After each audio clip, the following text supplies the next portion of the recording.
and Greg and Richard right here on Talking Red.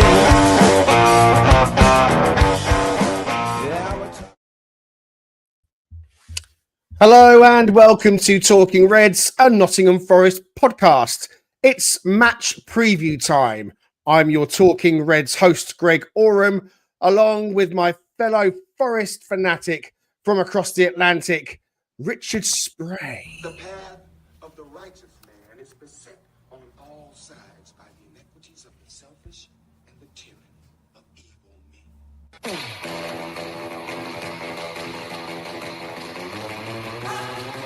Forest, can we just... What's going on with Forest? Nottingham Forest, mate. Right, Good okay, team, mate. right, okay. Good team. Okay, right. Forest, at some stage, it's got to stop. I don't know, mate. It's got to stop. Don't know. This can't carry on. Langer's been a good player. Yeah. Okay. Marilla right, and Milenkovic, right. a good team. Forest, you can't be muscling in around with the big boys, can they? They are the original big boys, though, really, aren't they? The big dogs. Early big dogs.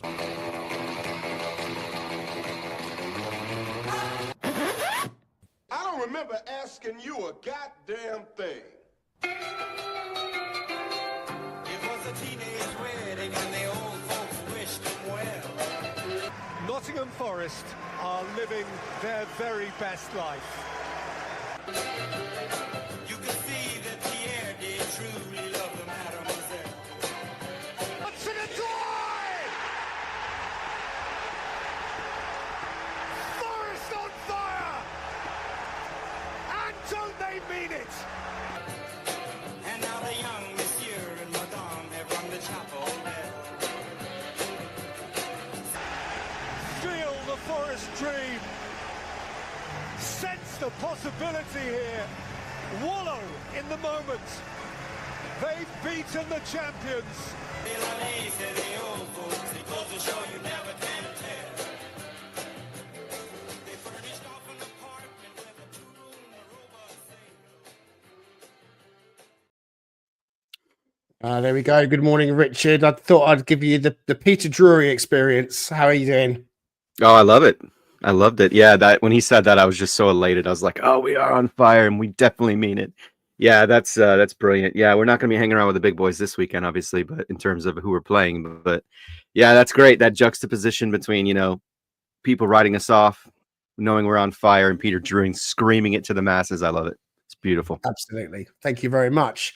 After a couple of home games against teams directly around them in the table, Nottingham Forest travel away to Ipswich on Saturday with hopes to rectify recent wobbles on the road and secure important 3 points in the hunt for Champions League football. Most would agree that Forest definitely look back to their solid best when taking 4 points off Arsenal and Man City, and back-to-back clean sheets certainly underline Nuno's first priority, which is always to stop the opposition from scoring. Ipswich will feel buoyed following their recent performance at the City Ground in the FA Cup, and whilst they still battle for survival at the bottom of the table, any Forest complacency will only fire the tractor boys' engines up in what is sure to be a great battle at Portman Road on Saturday. Joining us to dissect it all, we have the Statman Danscape. The opinion of the entire staff that Dexter is criminally insane.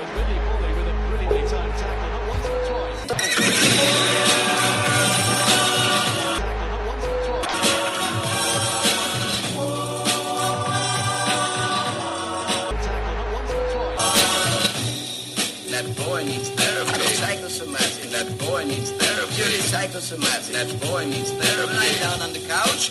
What does that mean? You're crazy in the coconut. What does that? Wow, that is surprising. Mean that boy needs therapy. I wanna kill you. That boy needs therapy. Running a zoo. Look at this. He gets the ball. No way, that's a serious foul play. If you're going to give red cards for that, you might as well pack the game in. Let's have a 2-3. That boy needs therapy. He was white as a sheet. And he also made false teeth.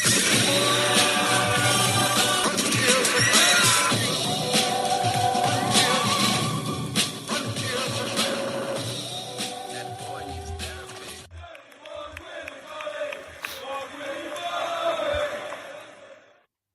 I thought you probably might enjoy that, Dan, because I think you probably did need therapy after that red card against Bournemouth last season. Yeah. How are you doing, sir? Good morning to you. No, I'm good. I'm good. I think you'd also have been crazy in the coconut to predict that Forest would be in third after 28 games or wherever we are. So unbelievable. But yeah, great tune. Great tune. My dad will love that one. It's one of Yes, his well, I favourites. know that Mr. Cook Senior had put a request in, so I didn't know that track actually. I'll be honest with you, and I think it's a great track. So I'm gonna go and check out more of their stuff. So look, I hope that if anybody is with us, and a few people have, I can't even speak this morning. That's not even a word! I hope that if you're with us in the comments, you might say hello and all the rest of it. And Apple and Spotify listeners later on, thank you for joining, of course, as well. Right, let's get straight into it. We are playing Ipswich on Saturday, Richard. General thoughts going into this one? Yeah, it's going to be a bit of a different experience, right? Something probably more akin to what we saw in the first match that we played him, because obviously in the FA Cup, we were resting a few guys. They were resting a few guys. Delap didn't come in, for example, until much later in the match. And so you could certainly see his value and what he brings to that team, because he's definitely going to be a sought-after player, which I think we'll get to here at some point in this episode come the offseason. But yeah, they're going to have Amari Hutchinson back, so that's going to be a problem. Not a massive goal scorer, but he's definitely as a creator, and he's kind of the engine from that midfield up to the front. So getting the ball to Delap and letting him do what he does. So not too worried. I mean, on paper, everything tells us we should win this match pretty handily with our recent form, especially defensively. I'm just not fearing any of this. I know it's the Premier League.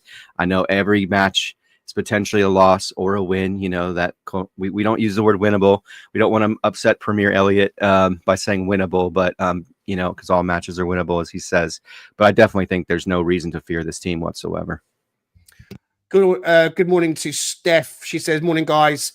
She's still high on a happy high, rather, from last match. I don't think I can speak this morning. My teeth need to put them back in again. Brucey says, good morning, gents, over in Texas. Howdy, Brucey. Danscape, how you feeling going into this one? Is it an important 3 points we need to get, do you reckon? Yeah, I mean, massive step forward. 10 games to go. You know, this is kind of the bit I've been waiting for to get to this stage of the season. The last few games were kind of like what can we get? And now it's a case of this is where we have to come back into our own. Like Richard said, get our defensive resolve back and just put these teams to bed. Pick up, you know, the 4 or 5 wins that we're going to need to reach our dream, unbelievable dream that it will be to get into that top 5 at least. And you know, this is the best way to start it, really. Although I'm also, you know, as usual, a little bit cautious going into it, given that we've needed penalties to beat them both times we've played them. You know, we haven't created a raft of chances. I think they're a slightly better team than their league position suggests, you know, in terms of they're close to getting something out of games, but they just fall at the final hurdle. So still a tough game. For those of you that are watching, I'd like to say that isn't a can of beer that Richard is swinging from, although it does look like a can of beer. I think it's probably an energy drink. It's 6:09 a.m. Yeah, in Oklahoma. When it's like a can of Tennent's Extra, there are other beers available. I thought, yeah. I've just given up now. You know, I've just gone to the hard stuff. You know, straight up out of bed, straight on the hard stuff, just to wake you up. I'm feeling pretty good going into this one because, you know, every team in the Premier League, you know, whether you're flying high at the top or wherever you may be, even at the bottom, mid-table, you're going to go through a series of games at certain points where things just don't gel for whatever reason and things just don't go according to plan. And I feel like we definitely had that with the Fulham game, the Newcastle game, obviously Bournemouth as well. You know, so getting back to doing what we do best against Arsenal and Man City was what we wanted, and we've spoken about that on previous podcasts. And to get 2 clean sheets, I think, was really important because that's been the foundation of our success this season. And as I said in the intro, Nuno has underlined that the first priority is to always keep a clean sheet. So I would hope that is still the same going into this game. Ipswich do have players that can hurt you. They have picked up some wins this season against teams that you might not have expected them to. And they're still in the hunt for survival.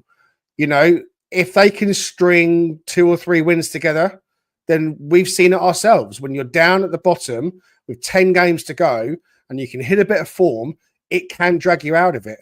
And with Wolves having lost Cunha, I still don't know if he's going to be suspended for any longer, but, you know, they are still in a dogfight. So it's up for grabs for Ipswich to try and stay up. So I'm not expecting an easy game at all on Saturday.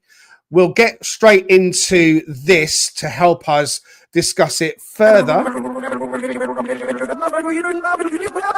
I'm a Statman.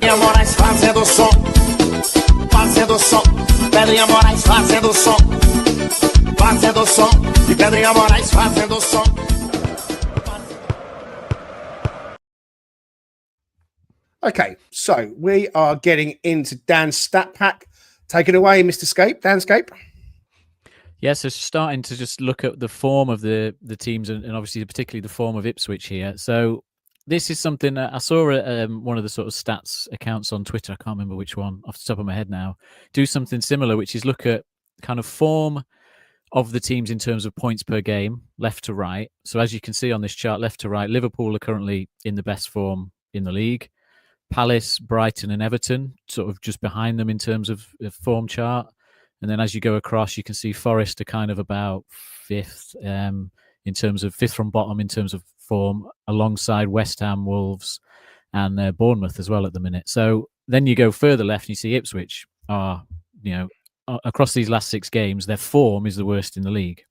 But then when you plot it like this and you look at the expected goal difference in the games from bottom to top, it kind of tells you whether there's any, you know, anomalies in there, whether the teams, yeah, their form's bad, but actually they haven't been losing by much because, you know, the chances they've created, maybe they haven't taken, and the chances that the opposition have had and have taken perhaps have swayed the results. So that, you know, the expected goal difference just gives you a bit more of an indicator on performance. And you can actually see there that Ipswich from bottom to top they're still below 0, you know, so they're still in a negative position, but they're actually level with the likes of Man United. They're above Villa. You know, level-ish with Spurs, above obviously Leicester and Southampton that are really struggling, and they're not far behind us in that kind of way of looking at it. So, yes, their actual results at the end of the day haven't been good enough. You know, you do not want to be bottom of that form chart at this time of the season if you're trying to stay up.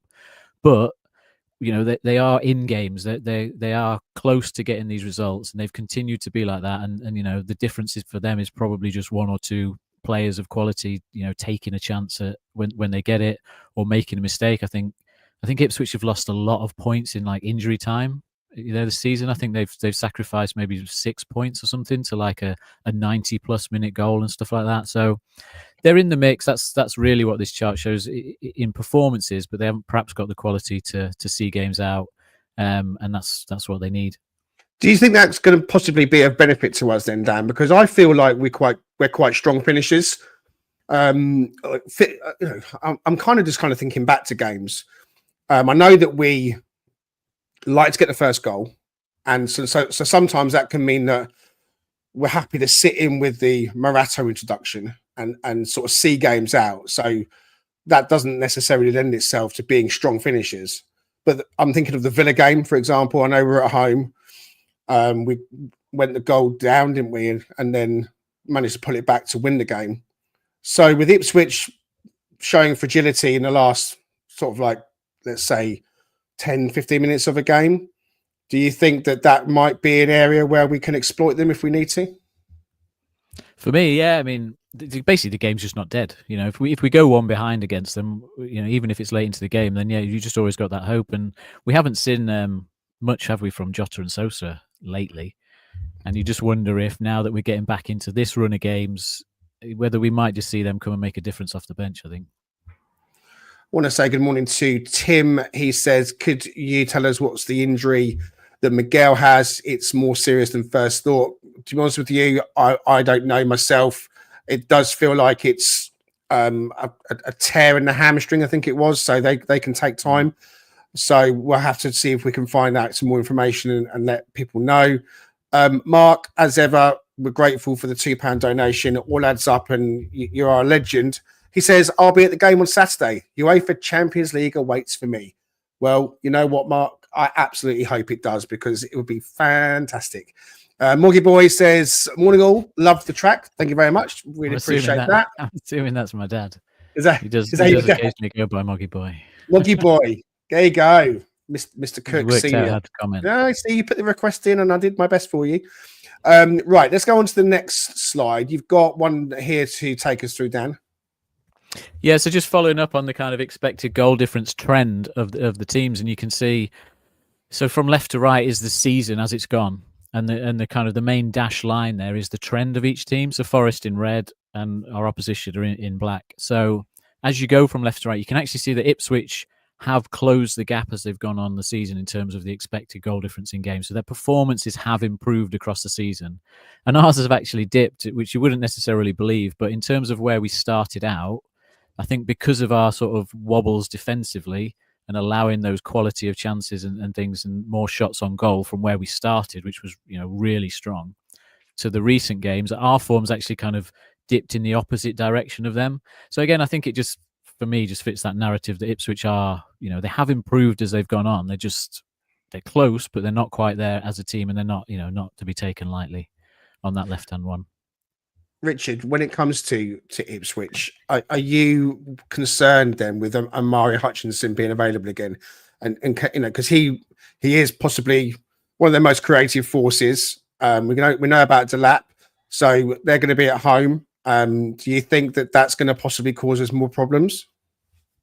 I mean, it could for sure. I mean, when we played him the first go around, I think he was definitely a player that stood out in relation to the rest of the team that they were fielding, and obviously we knew what Delap is capable of, just the kind of finisher that he is, and we'll get more into that. But yeah, he does for sure. I mean, anytime you have a player like that who's young, got a lot of pace, he's very capable on the ball. He can kind of orchestrate things and get things sort of set up, and then distribute things as it were for them. It's going to be a player that you're going to want to try to limit. So I think we'll talk more about that in the opposition preview in terms of how we sort of set up for that. But I definitely think there's opportunity to kind of restrict some of his movement and some of his effectiveness by having a player like Anderson, because he tends to drift over to the right side a little bit more in terms of where he plays and where he operates. So a player like Anderson could be really crucial to kind of limit some of that effectiveness. Good morning to Stephen from Thailand. Says he loves the podcast, but too much music. Well, that's what we do, and it's just at the start, so probably ain't going to change, to be honest with you. We like to be a bit different, and we intertwine it with some Forest stuff. So, like I said, it's a minute or two at the start. Hopefully you can put up with it for a bit longer, because, like I said, probably isn't going to change. Okay, Danscape, next slide for you. Just go back to that last slide. Sorry, just on the right-hand side of it. Just Sorry, beg your quickly.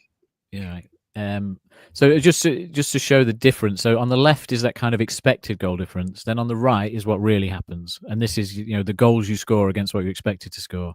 And this chart, you can see the lines go the opposite way, insofar as the red line going up is basically Chris Wood. Like, Chris Wood has just been in unbelievably clinical form. So regardless of what's happened in the expected imaginary world, what's happened in reality is he's scoring a lot of chances. And Ipswich haven't been taking their chances. And that's their problem, really, is that their line on that one is trending downwards. So that kind of just reflects why the teams are in the different position, even though the expected goal difference is kind of merging a bit. So that's that one. And then again on the defensive side, so that's kind of the attacking explanation. On the defensive side, this is the opponent chance quality that they're allowing on the left. And we mentioned this before in podcasts about how Forest started allowing a lot of high quality chances for teams in that patch against Newcastle and Fulham. And you can see our red line on this is going up, which is not a good thing on this chart, in that the opponent chance quality has gone up again from that incredible sort of defensive resolve we had at the start of the season. And again, you can see that Ipswich have actually managed to, trend in the right direction. They are reducing the quality of chances they give to opponents again. So it sort of fits into that theme that they are getting stronger as they go.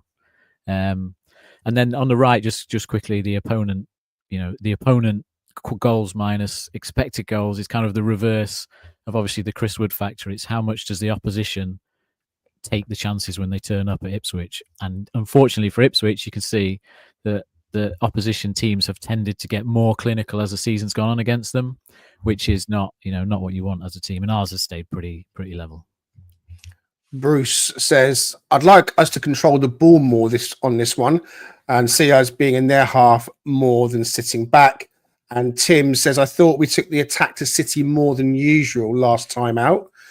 Richard, on the charts that Dan's presenting, or the stats and the lines, we talk about Chris Wood being extraordinary with the amount of goals he's scored against the amount of chances he's had and his conversion rate. Hasn't scored in 3 games, though.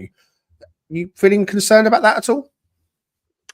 Not really. I mean, I think that that's the beauty of what we do, is that while we relied so heavily at the beginning of on him at the beginning of the season, and there was the concern around, even prior to the season starting, who was going to contribute from a goal perspective and allow us to have a little bit more variety in terms of opportunities to put the ball in the net, and not, you know, completely solely fixate on him being the only way that we're going to be successful. And so it's good, I think, that things have sort of, I wouldn't say good that he's not scoring, because of course we want him to put the ball in the net, but I think it's good that we're seeing some uptick in terms of what other players are actually doing to help you know, increase that metric without dependency on him. I mean, you always want your striker you know, scoring goals. That's the purpose of them being on the pitch, and we can see the effect of that when that doesn't happen, like with Haaland, for example, who had not seen the same sort of conversion rate that he's seen in years past. So I think it's not a bad thing. I certainly want to see him get back to some of that, at least, you know, relatively good ratio, but it definitely feels like there's a lot more that we're doing to try to attack teams from different areas this time around. I mean, last game being a perfect evidence of that, in terms of how we set up and have Alanga and you know, Hudson-Odoi sort of like doubling up on a particular side of the pitch to try to create mismatches and to try to create stress and you know, fracture points on the opposing team. So I'm not that worried about it, but I can't see him going much longer without scoring. It's just not his way. On his goals then, Richard, he's got 18, I think it is, in the Premier League this season. I think it might have been Dan that mentioned that a nice target for him to get over would be the Stan Collymore total. So the most goals that anyone has scored in the Premier League. I think it's 23, is it, or 24? I can't quite remember. So forgive me if that's wrong. Something like that. So 10 games to go, Richard. I'm putting you on the spot. What's the figure that Woody's going to end up on? 10 games to go. Teams we're playing are now, okay, I hate saying it because it bites you in the arse when it doesn't work out, but possibly the more favourable fixtures, bottom half of the table, that we've beaten them all already, where he's probably got the lion's share of his goals. So what's that final total going to be, do you think? I'm going to say 24. I think he can get there, because I think he's going to have a match here and there against lower competition, as you mentioned. He'll get a couple. He'll kind of get back to his sort of conversion rate ways, which is, you know, just been what Dan's illustrated in these stats. He's just a guy that kind of bucks the trend in terms of the XG, and so it's just a matter of getting that ball into the middle. It seemed like in the last match that wasn't happening very much. He was having to drop deeper. He was picking up the ball in areas of the pitch that we've seen it happen in the past, especially against a team with the kind of possession that they have. So you want to try to overload a little bit to reduce their movement. I think Dan shared a really great graphic and showed where our players were moving in relation to Man City, and how they're able to mirror things to kind of prevent them from really getting a lot of space. And he can do a decent job of that. You know, sans the one ball that he kind of gifted to Haaland. And so he kind of just played a different role in that game. And a lot more went through Callum versus, you know, getting the ball into him in the middle and crossing the ball a lot so he can get his head on it. And that didn't seem to happen much in that match. So, and Ipswich is a challenging team to do that against as well, because they got some pretty decent center backs. Wolfenden's seen his form go up. You know how I feel about Greaves, and he's brilliant at aerial duels. So be interesting to see how they try to fit him in and what they can utilize from a skill set standpoint to get him the ball in sort of advantageous positions to score, because it just didn't seem like that's been happening as much lately. And I know there's been times where Aina's kind of slow to get the ball in, you know, and I know that's a Bertles peccadillo. You know, he wants to see them cross the ball right away and get the ball to Chris Wood's head because he's so effective at it. So hopefully they do something like that today or in the next match. Sure. Okay. Thank you for that. Dan, next slide. And then this was just looking at the kind of number of shots on target that the teams are allowed over the season again. So sort of left to right as the season's gone on.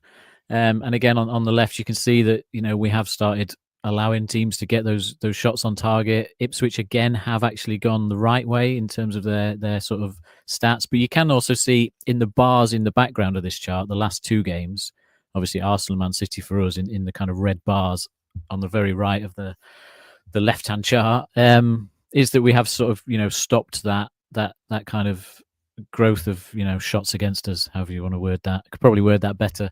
But, there's like 2 or 3 shots against us. The fact that we limited Man City to 3 shots on target against us is a brilliant sign, considering that when you go back a few games to Fulham, we allowed them to have 10 shots on target against us. You know what I mean? So we have addressed that. So yes, over the season it's got worse, but in recent games it's got better for us. And then save percentage on the right is again just really the praising of Matt Sells that we do weekly, in the same way we do Chris Wood at one end. Matt Sells' save percentage over the season has gone up. And again, when you're trying to explain why Ipswich appear to be quite a solid sort of Premier League team, but they still lose games, their goalkeeper save percentage over the season has got worse. And obviously, you don't save the ball, you're going to concede, and if you're not scoring a lot of goals, then you're going to struggle. And I know that. Sorry, go ahead. Richard. Go ahead, Greg. Go ahead, Greg. I was just going to say, when it comes to stopping teams shooting on your goal, as you mentioned at Fulham, the shots on goal was really high. I was there; it wasn't nice to watch. And limiting teams has been what we've done so well. Are you able to identify the tweaks, if any, sure there must have been some, that Nuno has made to rectify that? What has he done? Has it been something like in the midfield where someone's just coming in a deeper sense, or have the centre backs closed up? Are they getting tighter now to their men? Is the work of Dominguez affecting things? Because I know that obviously his work against Man City has been highly praised. The way that Alanga tucked in to almost make it a 4-4-2, or he made it a 4-4-2, and Dominguez pushing up and Gibbs White sitting deeper, allowing Dominguez to chase the ball more and to press a bit higher. That's obviously limiting the amount of times that the opposition are getting closer to your goal. So, Dan, are you able to kind of pinpoint any particular tweaks that Nuno's made? I'm kind of putting you on the spot now. I do think it's about the midfield. The midfield is the space where you can block all the gaps where teams are really going to be able to penetrate. Crosses into the box aren't really that high quality most of the time. You can deal with them. That's not really the threat that teams go for. It's that ability to get behind your midfield, I think, and get into that like 5-10 yards outside the edge of the area where you can get your shots off, or you can play the little slide rule balls into players running. That's what we've got better at stopping. So against Man City, yes, that's because we kind of packed the midfield with Gibbs White deeper. Dominguez would drop or press when we needed to. Against Arsenal, it was because we had Hudson-Odoi tracking right back and Alanga tracking back. They were, again, dealing with that threat around the edge of our area most of the time. And I think the reason we struggled against Newcastle I think maybe with Fulham was a bit different because we played the back five. So it was kind of like a different setup entirely. But certainly against Newcastle, for me, the problem was that Dominguez was vacating that space. We were leaving that big space behind our midfield for them to build a move against. And then all of a sudden, as soon as that space is there, your back four is dragged out of position. They're in a spot of the pitch where they don't want to be, particularly, say, Milenkovic, who's not blessed with pace to recover. So if he gets dragged to the byline, all of a sudden there's just a massive space there for teams to penetrate. So it's about the midfield sticking to their job of filling those spaces and those gaps. And I think that's what Nuno's got them back to. That's certainly against Man City. That was huge. Did you want to come back in again, Richard, there, did you say? Yeah, I was just wondering, because I know that some of the matches where we've lost and we've given up quite a few goals, it felt like there was a lot more touches in our box. So I don't know how much you've looked at that, Dan, but it looked like against Man City, for example, and this kind of gets to what Greg, I think, was saying in terms of what you were saying in terms of the discipline that we had. So clearly that Nico Gonzalez shot, no one really closed him, and that was awfully close. Kovacic, similar situation. So, but it felt like we were kind of keeping them at bay and sort of at the periphery of the box and forcing them not to have as much opportunity to kind of do what they do, which is find those men in tight spaces. And maybe that gets to your point. So maybe my question's redundant, but have you looked at that at all? Because I know there was times where I'd see you in the WhatsApp group, like isolate, hey, in the first half against, I think it was like Bournemouth or somebody. My goodness, we gave up a lot, like more. I think it was Arsenal, actually, when first time we played Arsenal. We've given up more touches in the box in the first half, than I think I've seen in any other half at that point. And so is there any sort of merit to that kind of my thinking in that? I haven't. I mean, I should do a chart like this for it, but I haven't done. I didn't do that one, but I can do a chart like that. I mean, at the end of the day, that's what every team wants, isn't it? The opposition team wants to get their players on the ball inside your penalty area. There's no doubt about that. And like I say, I think it's just the spaces, isn't it? It's blocking the spaces. It's not just having the defenders in the box. It's stopping the teams getting those little angles and things to get around you that we've been so good at. Yeah, because it definitely didn't seem like that was happening against Man City. Okay, right. And then this one as well for you, Dan, to tell us about. Well, that's what you guys talked about earlier. So the green bar is when Chris Wood scores against each game, and the red spaces are when he doesn't score along the bottom there. And you can see that the most he's gone this season was week 16 to 18, where he didn't get a goal, which was 3 games. He's now gone week 26 to 28 without a goal. So for me, that's a good sign, because it means he's absolutely guaranteed to keep that record going and get a goal on Saturday. Going to hold you to that. Well, I didn't ask you. I'll ask you now. What's your predicted total of goals for Chris Wood, Dan? I think he could easily get. He's going to get a couple against Leicester, isn't he? At least, and he's going to get. He's going to get a couple of other goals, across the season at least. So that's another 4, which I think puts him onto the 22. That I think is what Collimore's record is, and he's going to want to beat that, isn't he? So, 24, 23, 24. So Richard's saying 22. You're saying at best 24. I'm going to say he's going to get 25 goals, another 7 goals. I fancy at least maybe a brace, maybe another hat trick coming up. I'm always the optimist, because I look at these players and I think it's the season of magic it's been, that Chris Wood is going to have the absolute fantastic finale to what has already been a fantastic season, but he can't do it all on his own. The team need to really be supporting him with goals, and Hudson-Odoi has chipped in with really important goals, and others have as well. But it's that striker area, isn't it, that we've spoken about? And certainly for next season, one player that I've mentioned and really thought would be a really good heir to Chris Wood is Liam Delap. And I think you have put together meant Rory, right? Charts. Yeah, I didn't know, not Rory. I nearly said Rory. Liam Delap, playing for Ipswich on Saturday. I think it'd be a great signing for Forest next season, Danscape. I'm a little bit cooler than you. I think he would be a great signing. Don't get me wrong. Yeah, I know. I like to just keep my cards close to my chest on these players. He would be a good signing. Don't get me wrong. Obviously, the price and the costs and all that comes into it. Whether he's the right kind of signing for Forest, or whether other teams will want to splash the cash on him. What this chart is just showing is kind of, left to right is the goals per 90. So obviously you've got Salah, Isak, Haaland as the top scorers, and then Chris Wood on the right-hand side. And you can see Delap is kind of in the middle there. He's not having a bad season. He's ahead of perhaps Solanke, in that ballpark. He's not far off the likes of Nicholas Jackson. Similar numbers to Brennan Johnson and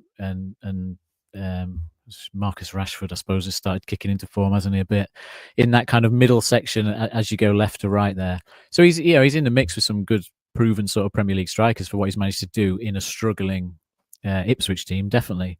As you go bottom to top, though, you can kind of see Chris Wood is miles out at the top in terms of his chance conversion this season. He's still converting like 30-something% of his shots into goals, which is mad. And probably, look, this is probably a one-off season. Like, realistically, he's not going to do this again next season. I'm happy to be proved wrong on that, but he probably drops down to the sort of the red line, which goes, the red dotted line is kind of the average of where these players you expect to sit. It's why they're bunched together. But you can see Delap is sort of just below that line. So again, he's not miles off what you'd expect. He's in that. He's in a struggling Ipswich side. So does that come into play? Yeah. But he's taken half. He's half as clinical as Chris Wood is, if you like, in terms of the chance conversion, which is the only bit where I think he's a different player. I think he's better on the ball. He's going to move the back line more and all that. 22. Yeah. So I'm butting in. I apologise, but no. I mean, he's not the finished article. I'm not suggesting we're signing him. He's the finished article, but surely he's going to develop, isn't he, into being able to finish more of those chances and become better and better. And he's going to be in high demand. I mean, everyone's looking for a striker. Newcastle are going to be looking for a striker because I'm pretty certain Isak's going to go somewhere. So I know that you're you know, it's your in your makeup to be very cautious and probably not get too excited about someone. And I'm not getting carried away, but I still think his stats in a bottom three side have been pretty good. I think he'd be the ideal alternative to, say, Chris Wood, because he's more mobile. Like for me, he's more in the mold of, say, Isak than he is Wood, if as a comparison. Which is why I think Newcastle probably, as Richard's kind of call on that, is that they would probably be very keen on him, because I think he can get on the ball and he can take players on and he can move out from the central area and actually drag the opposition defense around a bit more.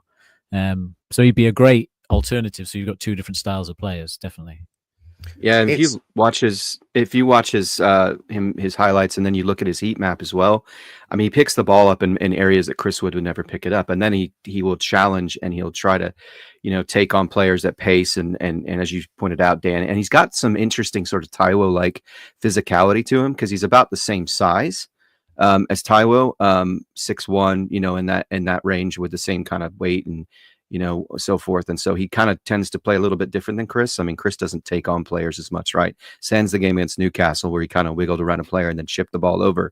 That's about the only time I've seen him really do that. And so that would be really interesting, as you pointed out, if you can have him as sort of a companion to Chris Wood at some point. If you felt like you needed to bring him on with him, I think that would be a different dynamic, and it would be really interesting to see even bringing him in just to give a different look to opposing teams. And then, like you said, Greg, at some point in the next couple of years, because it's historically shown when they start getting closer to 35, their metrics are going to start to fall off from a striker perspective. So we're going to hit that number in about a year and a half with Chris.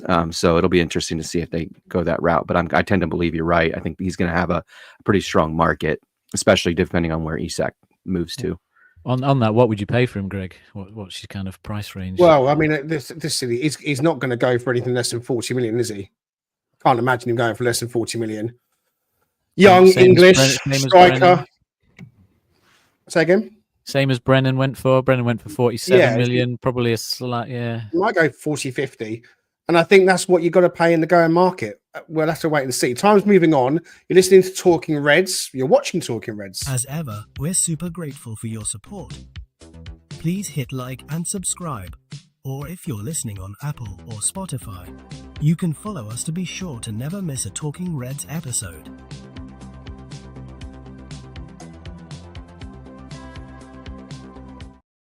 It's also lunchtime. The Cheese Trader, based on Grape Lane in York, is a cheese lover's paradise. Home to some wonderful specialty cheeses, relishes and chutneys, and also with a fantastic street food menu. Try their loaded fries or posh cheese on toast. It'll be the best you've ever had. Owned by Forest fan Stu Freestone, the Cheese Trader proudly sponsors Talking Reds. Quote Talking Reds every time to get 10% off your order. The Cheese Trader and Talking Reds, the perfect cheesy mix. The perfect cheesy mix. Stu Freestone, the Cheese Trader in York. Get your 10% off with quoting Talking Reds. Okay, right. So we need to think about team and all that kind of stuff and shape and everything else. So let's get the foot mob loaded up onto the screen so we can have a quick chat about that. This is the team that set up against Man City. If you remember, it was Nico and Ola in the fullback positions, Eminem centre backs. You know how that all works. Anderson and Dominguez in the midfield. Hudson-Odoi, Gibbs-White, Alanga, front three, Chris Wood in attack. So, Richard, come to you first. I mean, do you think he might go with the same team? I mean, pretty solid, pretty effective, possibly our best team. What do you think? I absolutely would stay with this team, and when we get onto the opposition preview, I'll kind of get more into the details of why I think that would be of value, especially with Dominguez, because what we saw from him in the last match, and Dan, I don't want to steal your thunder on this because I know you're the one who brought it up, is that Aina did play better. I think his one-on-one defending throughout the match was much stronger and much more kind of what we're used to seeing from him.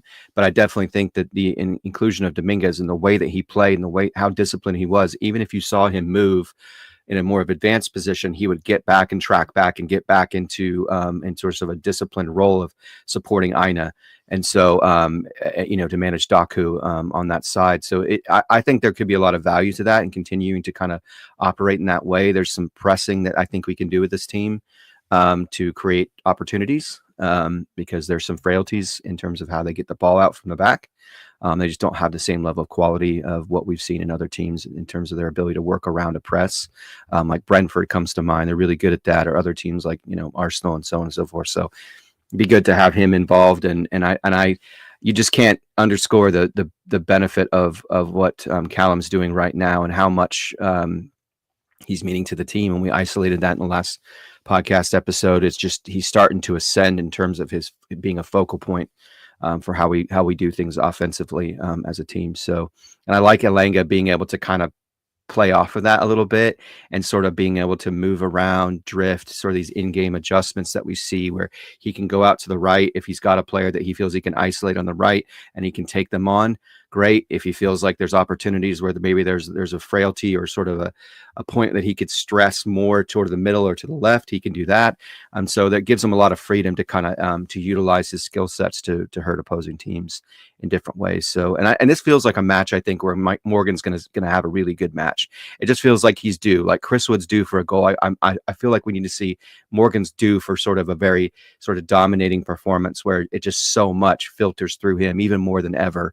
And then he gets a goal or he gets, gets an assist, and so forth. And he's involved, and he was involved in the last match. He was the one who obviously assisted Callum, but it just feels like he's going to have one of those dominant performances coming up. I think you leave it as is.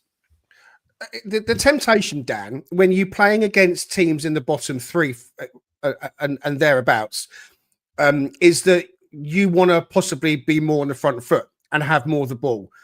And so the temptation is to stop doing what we do best, which is sitting in, being compact, being in control, allowing them to have the ball, all the stuff that we know about, which works so well against Man City. Dominguez doing what he does really well. And so the temptation might be that you do make a tweak and you think, well, I don't want to play that way. I want to be, we can get into Ipswich. And so Dominguez comes out for someone else. I mean, the only other players at the moment, it feels to me like, apart from this starting 11, that are, necessarily knocking on the doors, is Ryan Yates, Danilo, Morato, if you want to go to a back three. I don't think he's going to do that this weekend.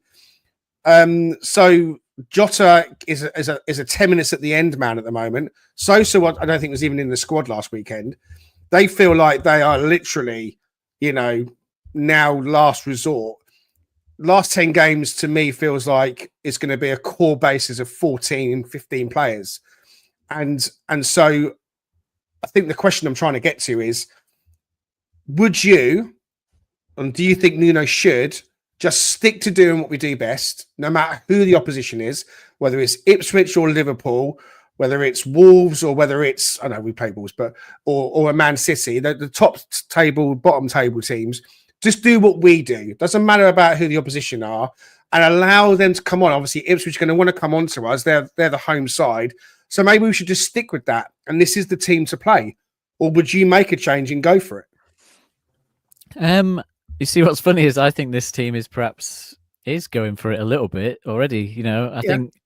I think broadly speaking, yes, obviously, yeah. I think want him to stay within that framework of what we've done so well. You want to have players on the pitch that, when we need to, if we take the lead, if we go a goal up, a couple of goals up, can sit in and do that job that we've done. I think what's interesting in this game is probably that you're going to want Gibbs White to not be playing that deep role that he did against Man City. That for me was a one-off that you do against the top teams to deal with their threats. So then the question is around Dominguez, will he sit and sort of do the job, or will Anderson have to sit and do the job? And doesn't necessarily suit either of them to sit in and play that holding role again, which comes back to the debate we've had, a lot about the midfield too. I also think Anderson looked pretty tired in that Man City game, which I think a few people mentioned. He didn't have his best game, and at times he really did look knackered. So I don't put it beyond Nuno to mix it up in that midfield, whether it's Yates coming in for one of the two, perhaps, just because it's an away game. Ipswich aren't a massive possession-based team, but they don't mind having the ball, but they're not sort of desperate for it like against Southampton. So you don't necessarily want to be going around chasing the ball and pressing them at every opportunity, because they'll be looking again for being a bit more direct, getting into that space if you leave it, in front of your back line. So I don't really know. I mean, it would not surprise me at all for him to just go unchanged like this. I think it's right to have, obviously, Hudson-Odoi's coming into that end of season that he seems to love, where he'll hopefully bang in a few goals. But somehow you've got to get Gibbs-White to be able to push further forward for me in a game like this, because that's where you are going to be able to dominate and create your few chances. Then it's just what you do behind him, where there's perfectly good cause to say that Yates comes in and plays this game instead of one of those two central midfielders, as a way to perhaps give Anderson a rest, or perhaps just because it's that away game and Ipswich also good at set pieces, as we saw the other time. So again, Yates perhaps brings you that extra bit there as well. I think I agree with everything you've said. I mean, I'm happy if it stays the same. It wouldn't surprise me if Yates comes in for one of them, exactly like you've just said. So we're all on pretty much the same page when it comes to the possibilities with the team this weekend.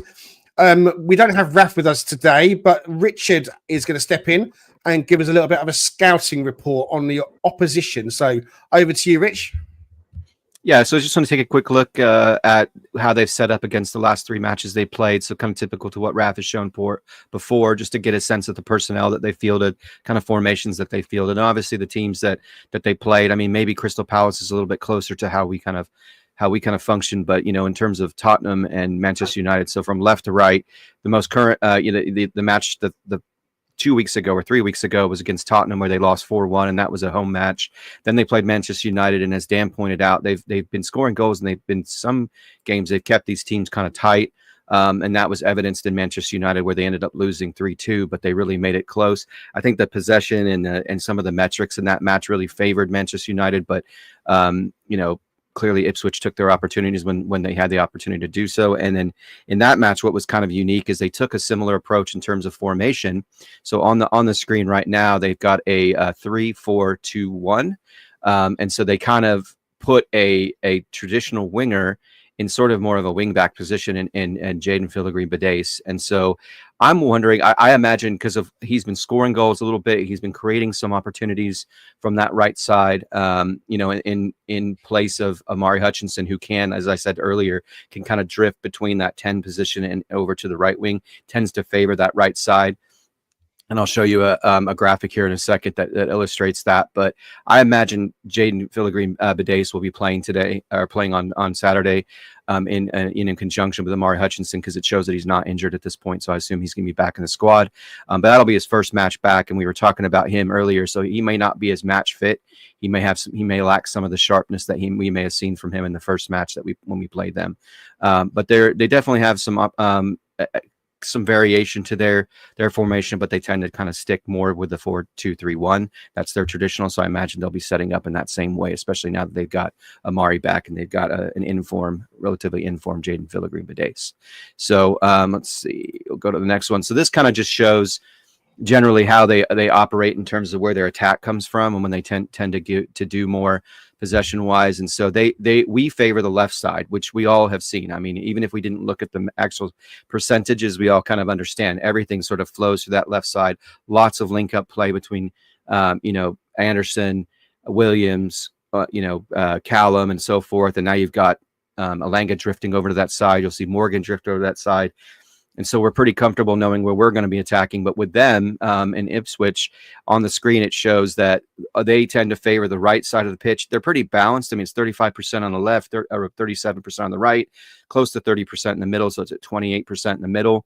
So I don't think it's a bad thing that we're thinking about the way that we looked at the actual formation on the FOTMOB, that we want to still maintain discipline in that midfield, as well as provide the coverage to the edges so that we can kind of restrict some of the effectiveness of a player like Filigree-Badace or Amari Hutchinson. And so that we kind of get a sense, and this hasn't changed much throughout the season. They've been pretty consistent in terms of where they're trying to attack teams. That being said, I think when we look at what their what they're giving up in terms of goals. They're the third highest. They've given up the third highest amount of goals to opposing teams in the league, which, you know, is evidenced by the fact that they're third from bottom in the league. But there's also something that they're third from the top in terms of what they've given up, and that's errors leading to shots and errors leading to goals. So combined, they've given up 31 of those.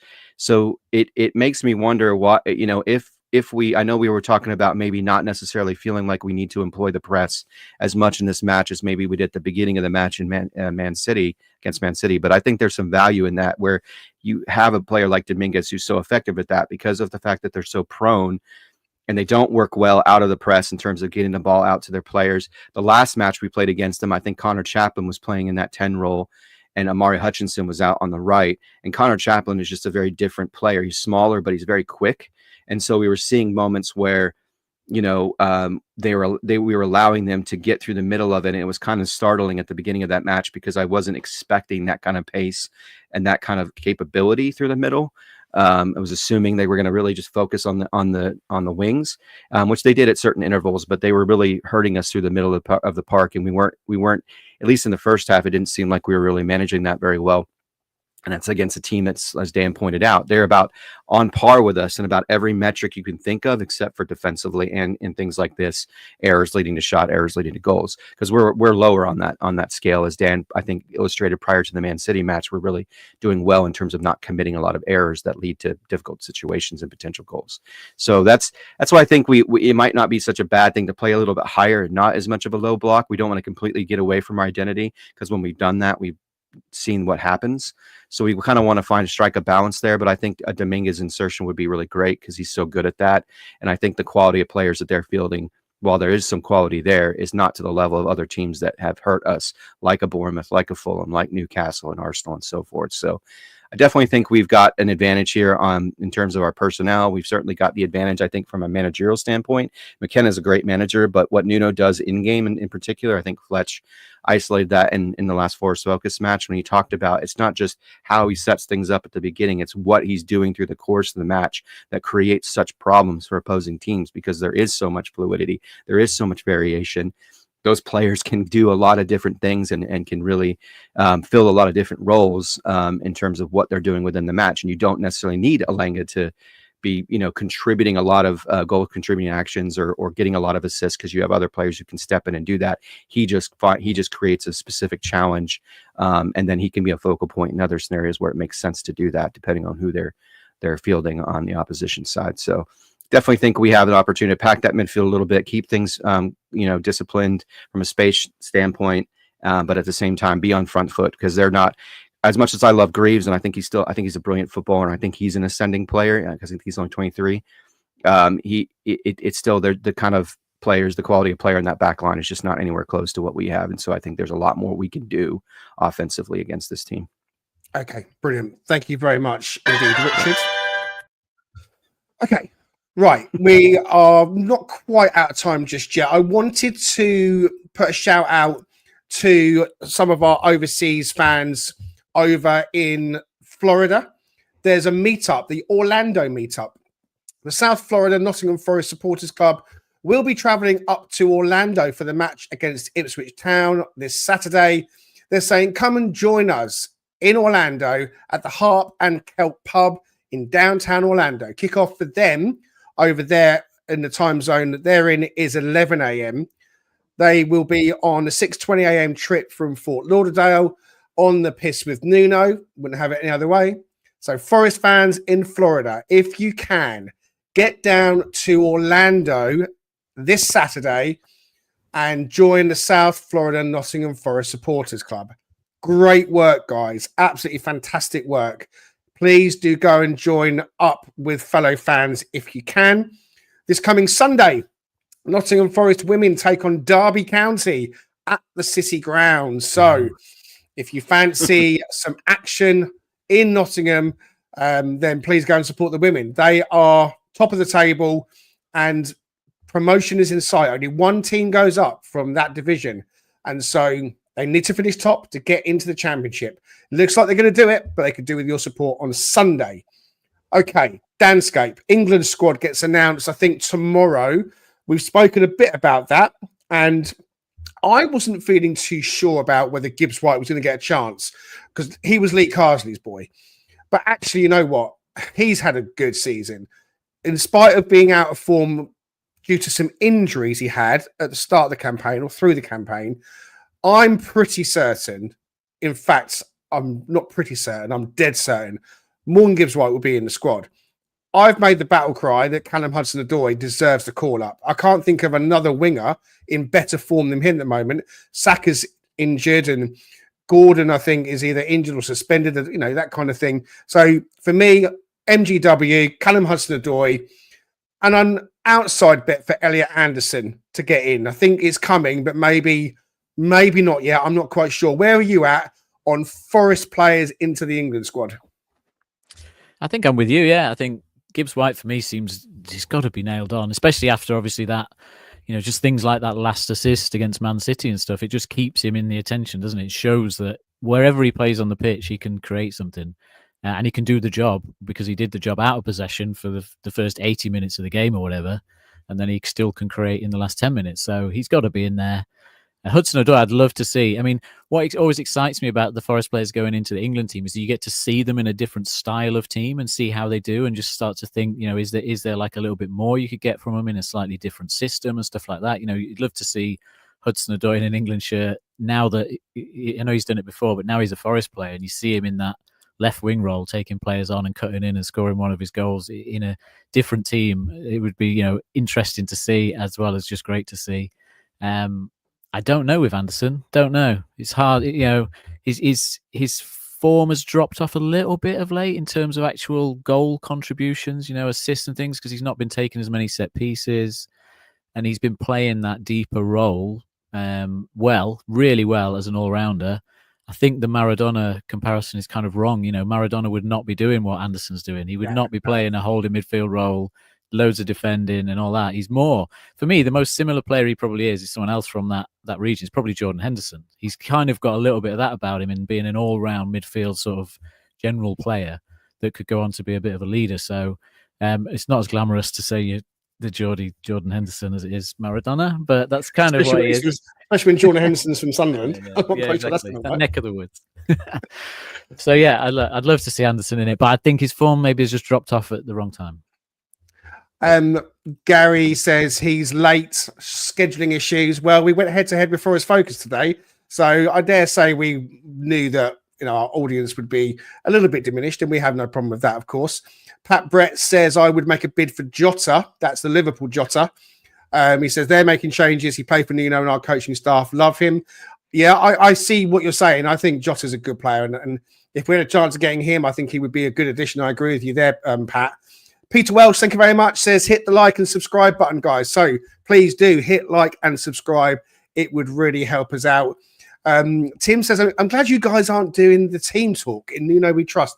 I don't think we were being negative. I think we tried to be balanced, and we tried to think about the opposition and how they might hurt us and what we need to do to beat them. But listen, I'm pretty certain when we get to score predictions in a minute, we're all going to be on the side of Forest for that.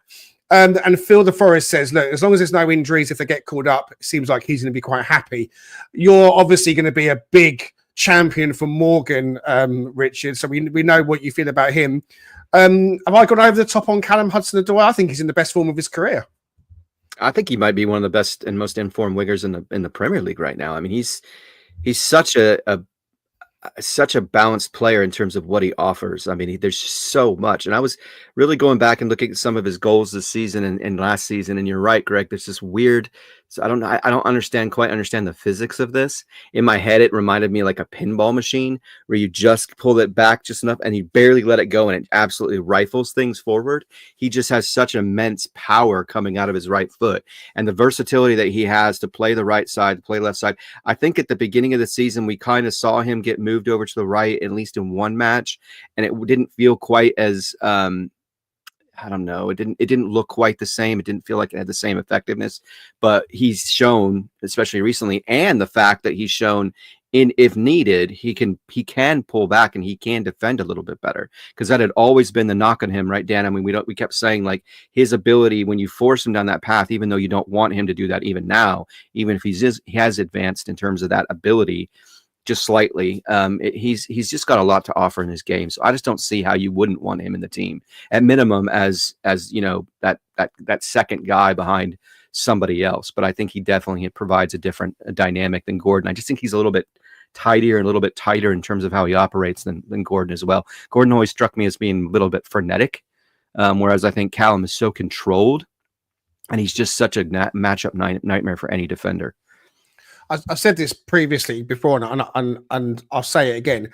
I get more pleasure out of Forest players, and this applies to Murillo as well for Brazil, getting picked for their country, having not been an international previously. So they've come into Forest, and it's their form at Forest and how well they've done for us that's got them the call up, rather than just buying a ready-made England international, such as James Ward-Prowse, for example. I know he didn't play an awful lot, but we bought a ready-made international, if you like.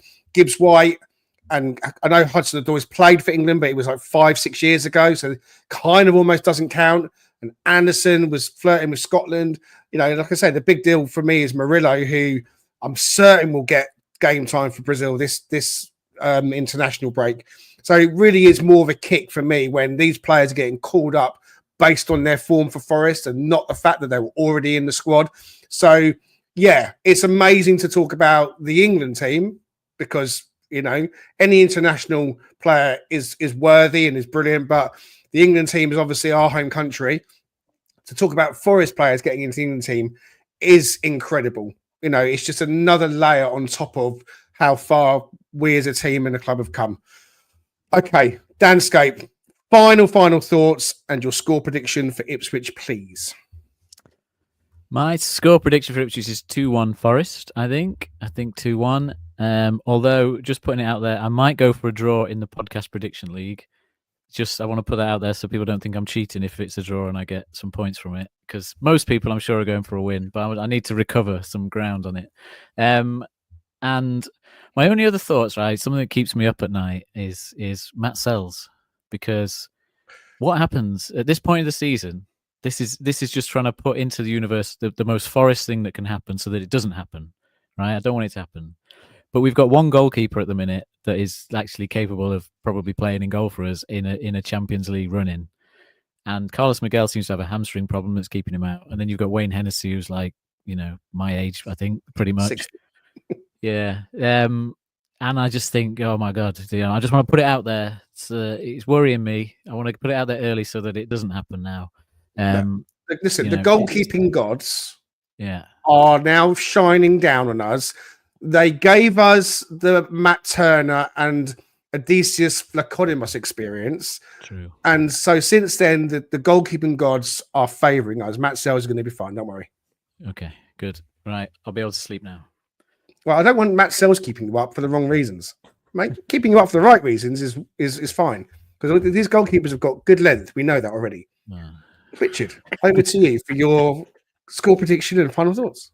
I'm so glad that's the transition you gave me. I'm going to say 2-0. I feel like this is, like I said earlier, and it's just me being an absolute homer from Morgan Gibbs-White, but I think he's going to have a real impactful game. He's going to be able to do a little bit more of what we're used to seeing from him, even though, like as Dan pointed out, he's so good at dropping deep and playing that defensive role when he needs to, and still being able to survey the field and get the ball distributed in such a brilliant way, in such a unique way that he does, which he did in that switch of play to Callum when he scored. But I think he'll get a goal, and I think he'll get assists, and I think Chris Wood will get a goal today. I think he's due per the metrics. He's due, right, Dan? He's got to get a goal today. It's the way it's in the stars. So I think that's where we're going to go 2-0 because I love that clean sheet. Nuno loves that clean sheet, right? He always talks about that. So, and with Sells being as in form as he is, I think we can get it done. Yeah, I'm with you. I mean, Brucey says 3-0. Callum and Wood brace. And yeah, I mean, I think 3. I was going to say 3-0, and so I'm aligning with Brucey. I'm going 3-0 as well. I mean, I think a clean sheet is what it's all about. First and foremost, clearly, I'm going to take 1-0 to the Forest all day long. And Woody back on the score sheet for me. I mean, I've been calling for him to score the last few games. So it's an obvious call to make, but in line with the time span he's gone without scoring and all the rest of it and everything we've spoken about, Chris Wood back on the score sheet today.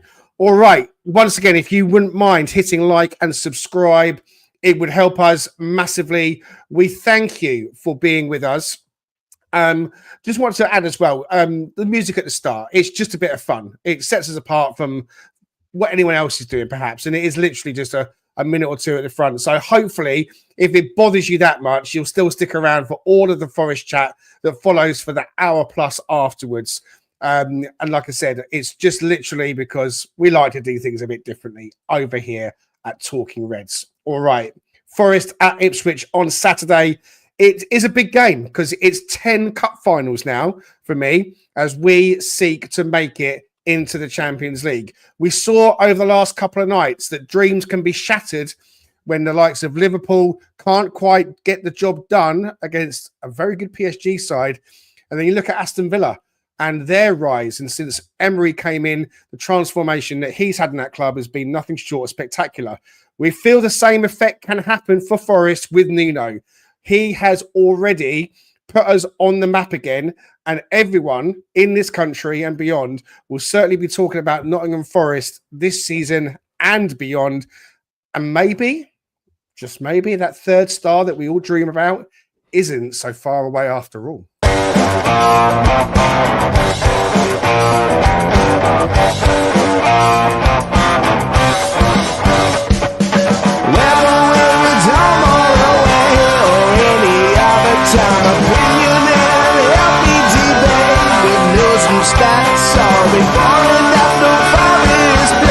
Come join Greg and Rich.